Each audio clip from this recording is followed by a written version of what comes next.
4 seconds left in this third overtime. The game is tied at 109. The shooter gets the ball. No one's pressing. No one's blocking. He aims. He shoots. He scores! Wow! They won the game! The shooter was all alone. Had all the time in the world. Was the defense taking a nap or what? Where is the defense? Oh, my goodness. When there's no defense, it's game over. The same happens with your teeth when enamel is weak. New Pronamel Active Shield toothpaste strengthens your enamel because strong enamel is the best defense against cavities. New Pronamel Active Shield. Here's the defense. Today on CityCast Denver. Way back in 1908, after the North American bison were almost completely exterminated, early Denverites had the foresight to round up 18 of the remaining animals and start cultivating a herd.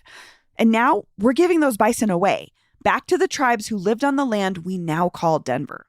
So I'm talking with the city official who built trust with the tribes and the Eastern Shoshone man who manages the herd at the Wind River Reservation in Wyoming, where many of those Denver-raised bison are living now. Plus, stick around for an interview with info you need to know about tomorrow's election, presented by our sponsor, New Era Colorado.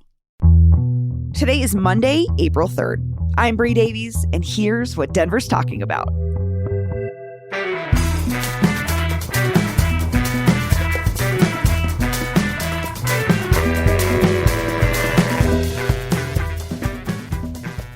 Scott Gilmore and Jason Baldus, welcome to CityCast Denver. Thank you. Thank you so much. Scott, correct me if I'm wrong, but I believe this whole idea of transferring bison from Denver back to tribes came from you, right? Well, it's a long process. This isn't something that just, came out of nowhere. It was something that has been building for over a decade. I work with some tribal members here in the city and county of Denver, the Tall Bull Memorial Council.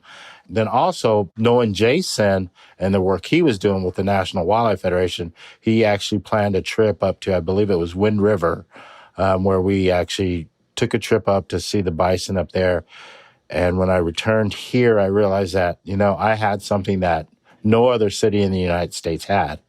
We have 2 bison herds, and we would always auction those bison off. So it just fell into place where why auction these bison off to ranchers that are just going to take them and use them for, maybe, processing them or using them as part of their herd when we could actually take them and return them to where they historically came from. Jason, can you talk about your role or part in this transfer of the bison? I'm currently surrounded by buffalo. Right out the back door is 80 head of buffalo that belong to the Eastern Shoshone tribe. And we're working to acquire more land, more habitat for buffalo. So for a number of years, I've been part of a buffalo restoration project here at Wind River. I'm a member of the Eastern Shoshone tribe, and we called ourselves the Buffalo Eaters, the Gwich'undika, but buffalo was missing for 130 years from our communities. We have just since been able to start harvesting animals for our own annual sun dances. So, there's a lot of tribes that are working to restore buffalo to their communities for cultural, spiritual purposes, and also ecological reasons. This is a keystone species. So it's important that we restore this animal for its rightful place on the landscape. There were 30 to 60 million of these animals on this continent less than 200 years ago. They were nearly annihilated. Scott, I would love to know why you wanted to approach the way that Jason is framing this is restoring these animals coming back from near extinction. Why did the city of Denver want to take this on, or this just seems like a really daunting process? Well, for one reason, it's the right thing to do. As a person that grew up, in this country, we were taught things in a specific way. I'm a wildlife biologist by training. I learned a Eurocentric way of managing wildlife. We own wildlife. And, not until I started working for Colorado Parks and Wildlife here in Colorado as a biologist, I was, early in my career there, I was out on the Mountain Ute Reservation teaching some kids how to fish. And this little boy comes up to me, and I did this whole educational program about wildlife, and, we own the wildlife and we need to take care of it and blah, blah, blah, all the stuff I was taught. This little kid, probably about 8 years old, comes up to me and he tugs on my shirt And he's like, hey, sir. And I'm like, hey, you excited to go fishing? And he's like, yeah, I'm ready to go fishing. But I just want to tell you something. You don't own the wildlife. We don't own the wildlife. Wildlife is just part of the land. And I'll tell you what, that changed my perspective of how I looked at what I learned. The city and county, Jason brought something up. The city and county actually reads this land acknowledgement. And we've been doing this for about 3 or 4 years. And those are just words on a piece of paper. They're important words. I'm not saying they're not important, but those are words. And the important thing when you are going to read a land acknowledgement is that you follow up with action. The bison are part of the land. And so for me to be able to turn around and return the land, I mean, it's pretty moving that we can do that. Jason, can you talk about this idea that Scott's talking about, or the concept that the buffalo are part of the land? What does that mean to you? Well, it means a great deal that, the people like the Shoshone tribe and more than the 574 federally recognized tribes in this country relied upon resources in their regions. The health and wealth of our people was based in the biodiversity of plants and animals. And calling ourselves the Buffalo Eaters is indicative of how important that food source was for us. It was life's commissary. It was our food, our clothing, our shelter. It was our tools. It was central to our ceremonial, cultural belief systems that we've fortunately been able to hold on to, that we still practice. We still have songs. We still have ceremonies where buffalo is integral. And so we're not separated from that buffalo any more than that buffalo is separated from the land.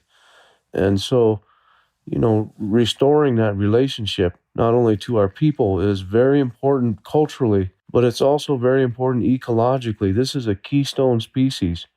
That's important in climate resiliency, carbon storage, ecosystem integrity. When you restore buffalo, you're restoring the plant and animal biodiversity, but equally, if not more important, for its nutrition, to get this animal back into our diet, available back for our ceremonies, ensuring that our young people know and understand this history, but also the contemporary one. That's economic development. It's cultural revitalization, language revitalization. So we don't separate ourselves from that buffalo, just like we can't separate that buffalo from the land.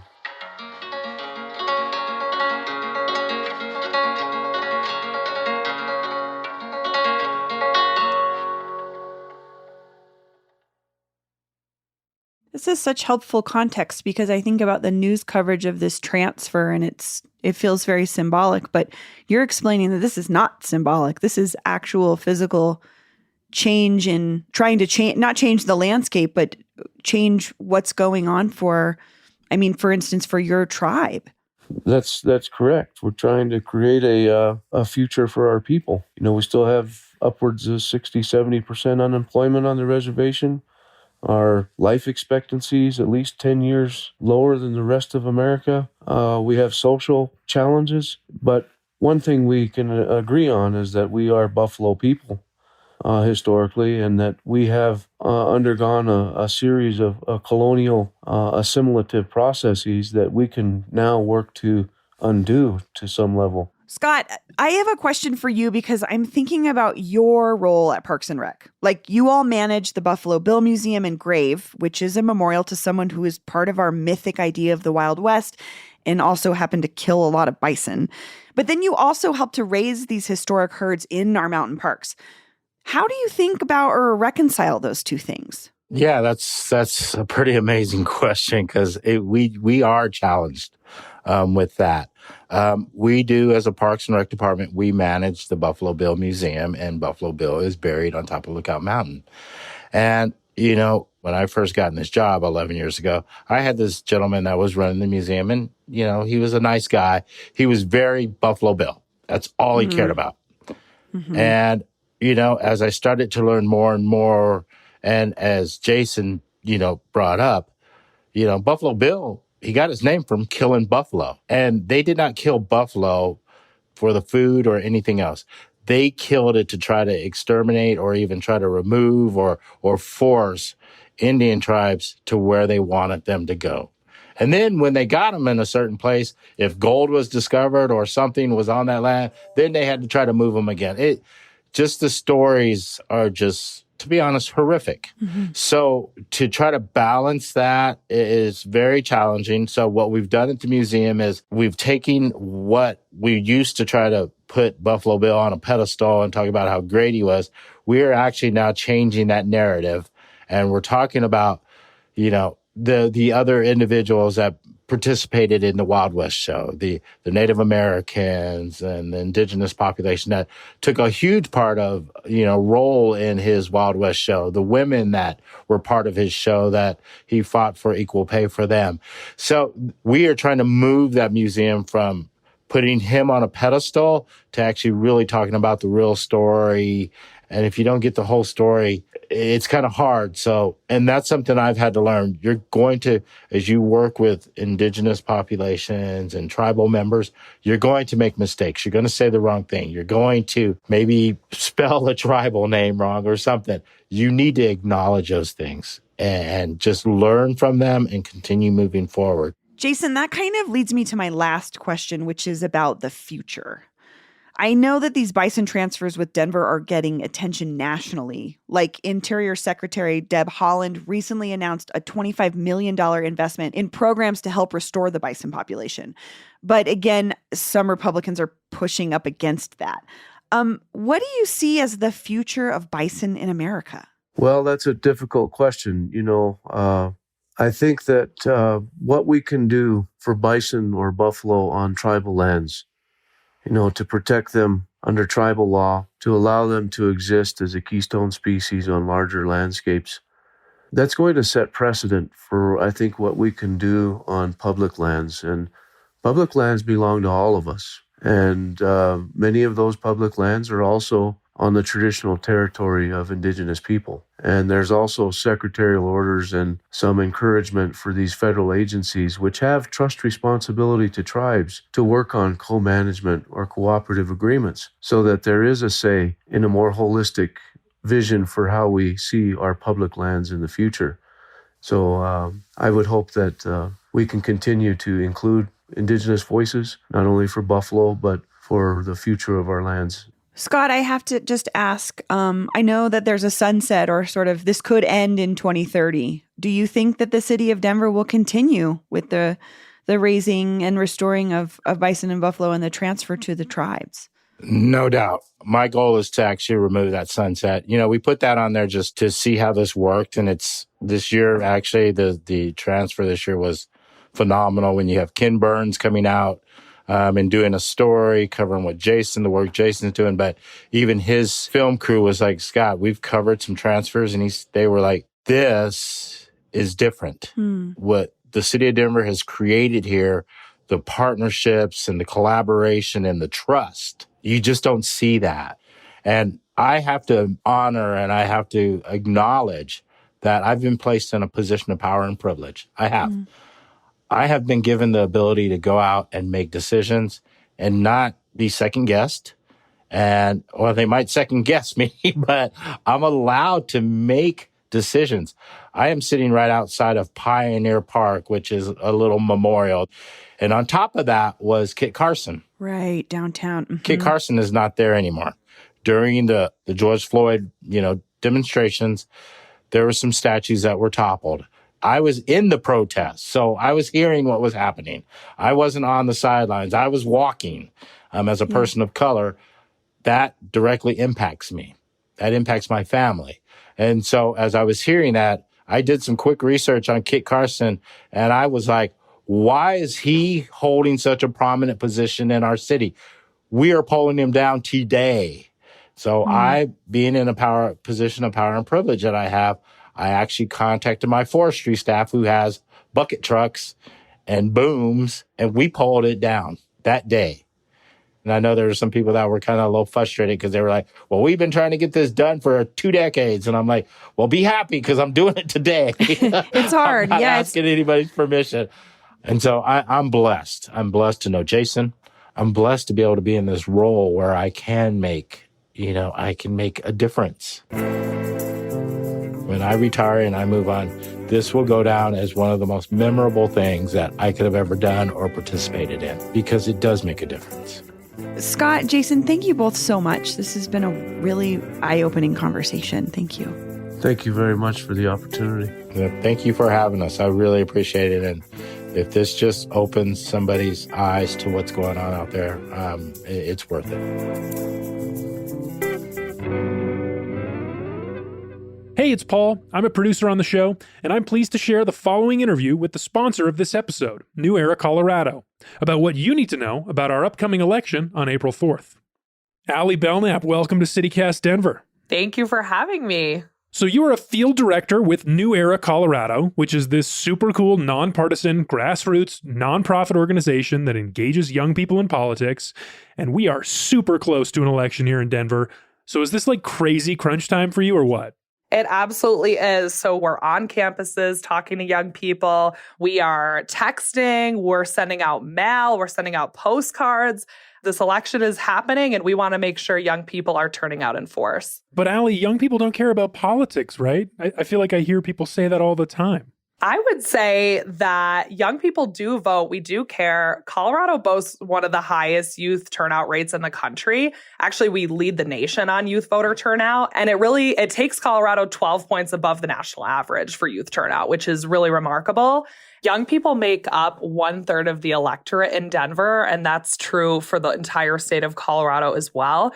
And so when we turn out, we really have the power to make change and to have our voices heard. It's the job of our elected officials and local leaders to take bold action on the issues that impact young people. What do young people care about right now in politics? What are you hearing from them? I'll kind of go back to 2021. So we embarked on a listening tour to connect with young people across Colorado. What we heard was that the top issues for young people are climate action, reproductive rights, economic justice, higher education, student debt. I could go on. I think, we know that young people do take action. They do listen. They do pay attention. And when we turn out, it's really powerful. All right, Allie, I've got a hard question for you. In this election coming up on April 4th, Denver voters are being asked to elect not only a new mayor, but many of us will also be picking a new council person. Which do you think is more important? Which do I think is more important? Well, I would say that they're both extremely important.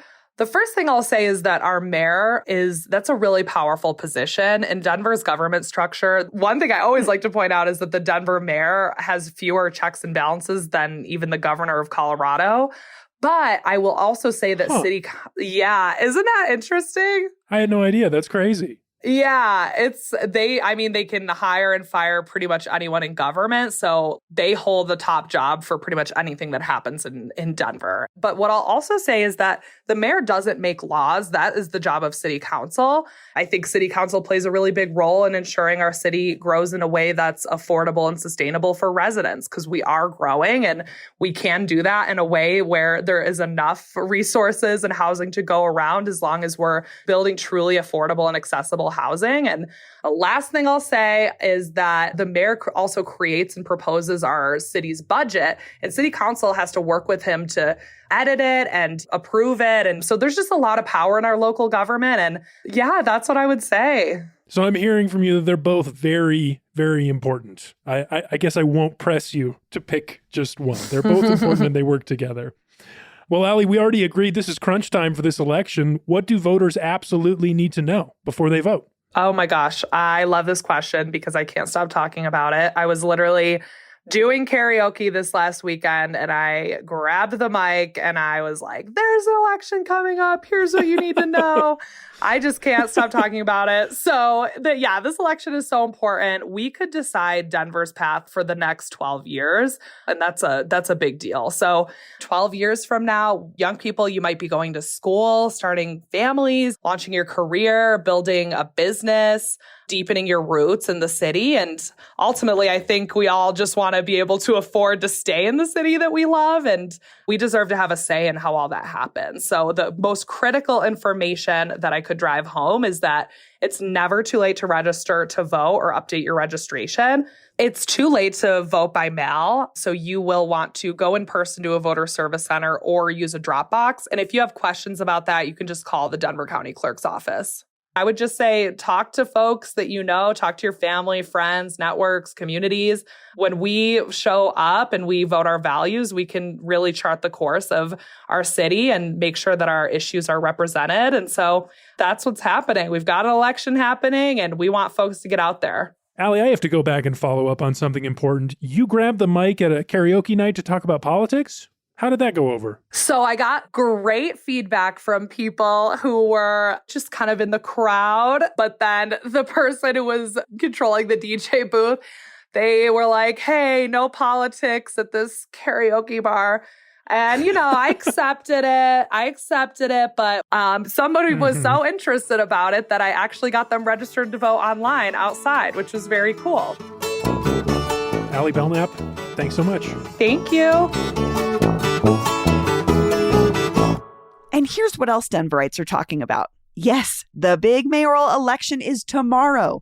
If you haven't voted yet, just do it. But don't mail in your ballot. The deadline has passed, so you've got to drop it off at a ballot box. We'll include a link to find a ballot box near you in the show notes. Happy voting!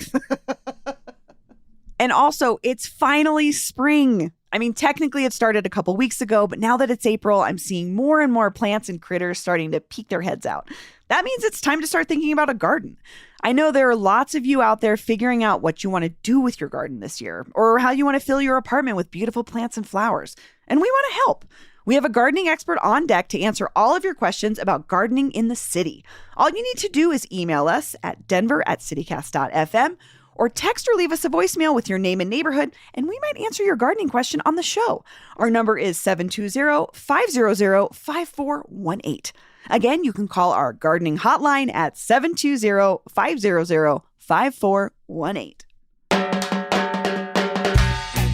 That's all for today here on CityCast Denver. If you enjoyed the show, why not take a minute to tell the plant daddy in your apartment complex about us? Rate the show wherever you get your podcasts and subscribe to our morning newsletter, Hey Denver, by texting Denver to 66866.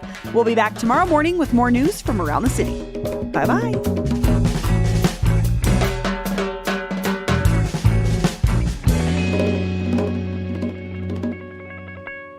Yes, my plastic bag tree has just bloomed today.